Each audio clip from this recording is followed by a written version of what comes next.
Dear student, आप सभी का ध्रुवा स्टाइल यूट्यूब चैनल पर स्वागत है। जैसा कि आप लोगों को पता है कि फर्स्ट ईयर के सभी सिलेबस जो है यूनिट वाइज कोर्स वाइज मैंने आप लोगों के लिए यूट्यूब चैनल पर अपलोड कर दिया था। बट यूट्यूब के किसी गाइडलाइंस की वजह से मेरा प्लेलिस्ट जो है अंडरस्टैंडिंग एंड डिसिप्लिन के वो उनके सारे वीडियो डिलीट कर दिए गए। इसी के अनुसार कई स्टूडेंट का कई दोस्त का कमेंट आया कि आपका जो है अंडरस्टैंडिंग एंड डिसिप्लिन के एक भी वीडियोज़ उपलब्ध नहीं है प्लेलिस्ट में। सो आप लोग आपसे रिक्वेस्ट है कि कुछ वीडियोज़ बनाएं। तो उसी के अंतर्गत हम लोग ये आज फोर्थ लेक्चर डिस्कशन कर रहे हैं। अगर आप लोगों को ये लेक्चर पसंद आती है तो आप अपनी राय कमेंट बॉक्स में ज़रूर दें। अन्यथा आप लोगों के लिए सब्सक्राइब करने के लिए मैं इसलिए नहीं बोलूँगा, अगर आपको ये काम की नहीं लगेगी तो वैसे भी आप लोग सब्सक्राइब नहीं करेंगे। अगर आपको लगता है कि हाँ आपके लिए कुछ काम की है या कुछ आपकी समझने में कुछ हेल्प हो पाए या फिर आपके पढ़ाई में कुछ हेल्प कर सके ये वीडियो, तो आप स्वयं इसको सब्सक्राइब कर लेंगे और लाइक कर लेंगे। मुझे आपसे ऐसा उम्मीद है और उम्मीद होना भी चाहिए, क्योंकि मैं आप लोगों के लिए दोबारा मेहनत कर रहा हूँ।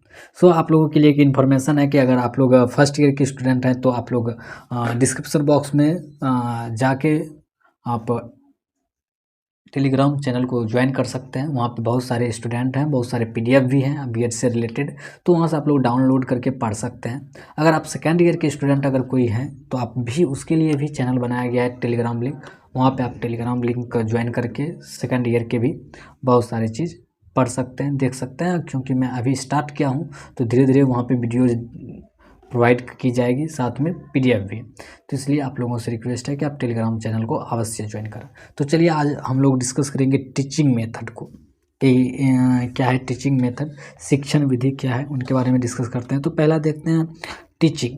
शिक्षण का क्या अर्थ होता है? शिक्षण का अर्थ होता है पढ़ाना, प्रशिक्षण प्रदान करना या शिक्षा देना। जैसे कि आप लोग आगे चल के टीचर बनेंगे तो आप लोग बच्चों को पढ़ाएंगे, प्रशिक्षण देंगे, शिक्षा देंगे, ज्ञान देंगे, दैट मीन्स टीचिंग। अगला देखेंगे मेथड। मेथड क्या है? मेथड विधि जो है, विधि वह साधन या प्रक्रिया है जिसके द्वारा शिक्षक किसी भी प्रकार के विषय वस्तु को ज्ञान का कुशलतापूर्वक विद्यार्थी को देता है।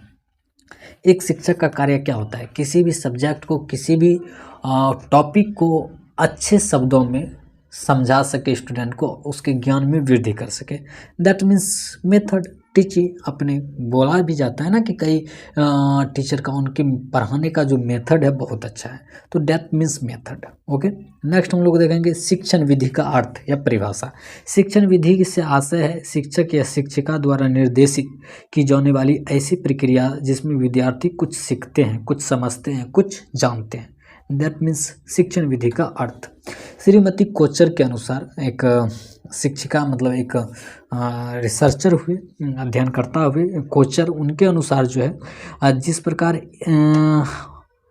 एक सैनिक को लड़ने के लिए हथियार का ज्ञान आवश्यक है, उसी प्रकार शिक्षक को भी विभिन्न शिक्षण विधियों का होना आवश्यक है। तो इसलिए इसमें हम लोग आपको बताएंगे कि बच्चों को पढ़ाने के लिए कौन कौन सी विधि का यूज किया जाए जिसमें कि बच्चों को सीखने में मदद हो सके। तो मेन टॉपिक जो है टीचिंग मेथड, इसी पे आधारित आज का लेक्चर है। आप लोग समझिएगा और जानिएगा कि बच्चों को किस तरह से आप समझा सकते हैं। तो इस तरह से वाइनिंग जो है उनके अनुसार एक देख लेते हैं। ये सब चीज़ इम्पोर्टेंट नहीं है, पर अगर आप इन सब चीज़ों को अपने एग्जाम हॉल में लिखते हैं तो आपका नंबर जो है औरों के अपेक्षा ज़्यादा मिलेगी, तो आप इन सब चीज़ों का जरूर यूज करें। तो वाइनिंग के अनुसार जो है टीचिंग मेथड शिक्षा प्रक्रिया का गतिशील कार्य है। क्या है? शिक्षा प्रक्रिया का गतिशील कार्य है। उसी तरह गिजू भाई के शब्दों में लिखा गया है कि सीखना एक कला है और पद्धतियों इस कला के औजार हैं। जिनके पास औजारों के उपयोग का ठीक ज्ञान होता है वह शिक्षक धीरे धीरे ही क्यों ना हो सिखाने की कला में कुशल हो जाता है, किंतु जिसमें कोई तैयारी ही नहीं हो वो कैसे सिखा सकता है? सिंपल सी बात है। शिक्षण विधि की विशेषता देख लेते हैं। आप किसी भी चीज़ को पढ़ा रहे हैं तो उसमें स्पष्टता होना चाहिए समझाने में। दूसरा, कलात्मक होना चाहिए कि किसी चीज़ को ऐड करके रोमांच मतलब कुछ एक्स्ट्रा ऐड करके उसको आप समझा सकें, निर्धारण करके, रुचि उत्पन्न करके, किसी कहानी से जोड़ के उस चीज़ को समझा सके बच्चे को, तो उस बच्चे आपकी चीज़ों को अच्छे समझेंगे। आप डायरेक्ट सिर्फ थ्योरी समझा रहे हैं, बुक की किताबों की हर बात को समझा रहे हैं, तो बच्चे को उतना इंटरेस्ट नहीं आता है। फिर पढ़ाई उनको बोझ लगने लगती है। तो पढ़ाई जो है ना, आपको पढ़ाना चाहिए, किसी भी चीज़ से, रियल लाइफ से जुड़ी चीज़ों को जोड़ जोड़ के ऐसे पढ़ाएंगे तो आपको बच्चे भी पढ़ने में मन लगेंगे और आपको भी पढ़ाने में मज़ा आएगा।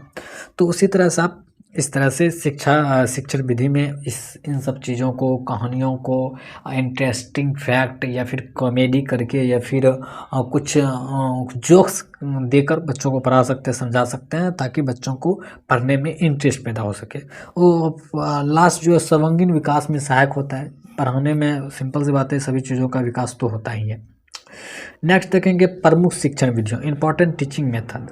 ये कुछ है जो कि इम्पोर्टेंट है, इसको देख लेते हैं। पहला जो है वो परंपरागत विधि है, जो कि पाठ्यक्रम विधि एंड व्याख्यान विधि है, जो कि प्राचीन विधि है। इस तरह से पढ़ाया जाता है पाठ्य पुस्तकों के अनुसार और व्याख्या करके।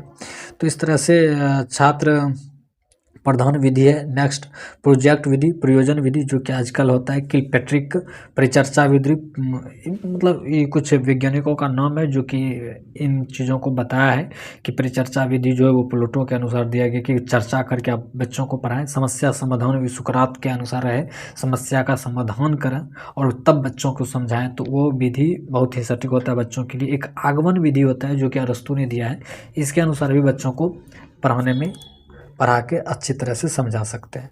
छात्र प्रधान विधि, ये जो है छात्र प्रधान विधि जिसमें निगमन विधि है, ये अरस्तु ने दिया है। ये कुछ फैक्ट हैं जो कि आपको पूछ सकता है एग्जाम हॉल में, तो आप इसको याद कर सकते हैं कि निगमन विधि किसने दिया था, तो वो अरस्तु ने दिया था। डाल्टन विधि हेलेन पार्क हर्स्ट ने दिया था। प्रदर्शन विधि मॉरिसन दिया था। प्रश्नोत्तर विधि, प्रश्नोत्तर से भी आज कई लोग समझते हैं, देखते होंगे कि ग्रुप डिस्कशन जो होता है, क्वेश्चन पूछ के उससे भी बच्चे में समझ में आते हैं, वो जो दिया है सुकरात ने दिया है। खेल में भी बच्चों को सिखाया जाता है, वो हेनरी ने दिया है। मॉन्टेसरी विधि मारिया मॉन्टेसरी और किंडरगार्टन विधि जो है वो फेब्रोबेल के अनुसार है। इस तरह से शिक्षण टीचिंग मेथड आप लोगों को मैंने बहुत कम शब्दों में बताने का कोशिश किया, समझाने की कोशिश किया। अगर प्रश्न में पूछा जाता है लॉन्ग क्वेश्चन में ये चीज़ों को, तो आप अपने शब्दों में बयां कर सकते हैं, लिख सकते हैं। मैंने कम शब्दों में आप लोगों को अच्छी चीज़ देने का कोशिश किया है। अगर आप लोगों को ये वीडियोज़ पसंद आती है तो आपसे रिक्वेस्ट है कि इस वीडियो में आप कमेंट ज़रूर करें और अपनी राय ज़रूर दें। धन्यवाद।